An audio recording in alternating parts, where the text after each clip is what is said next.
Food பற்றின videos போடுறது, food vlogs போடுறது, இந்த மாதிரி ட்ராவல் பண்ணி அந்த எக்ஸ்பீரியன்ஸஸ் போடுறது.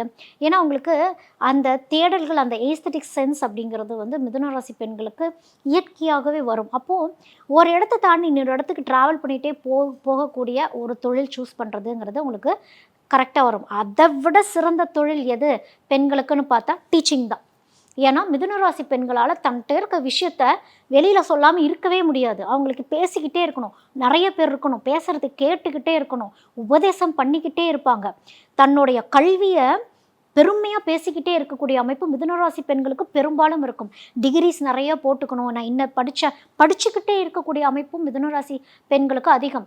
டாக்டரேட் வாங்குறது, மறுபடியும் இன்னொரு டாக்டரேட்டுக்கு படிக்கிறது, இந்த எம்ஃபில் பிஹெச்டி இது எல்லாமே வந்து மிதுனராசி பெண்களுக்கு திருமணம் ஆனதுக்கு அப்புறம் கூட படிக்கிற பெண்கள் ரொம்ப அதிகம். அப்போது உங்களுடைய படிப்பு மற்றவங்களுக்கு உபயோகமாக இருக்கணும். அந்த டீச் பண்ணுறது, கெஸ்ட் லெக்சரர்ஸாக போகிறது, நான் வீட்டில் தாங்க இருக்கேன், நான் என்ன பண்ணுறதுனே எனக்கு தெரியல.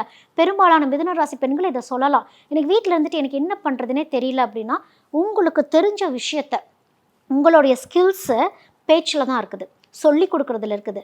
மற்றவங்களால லிசன் பண்ண முடியும்.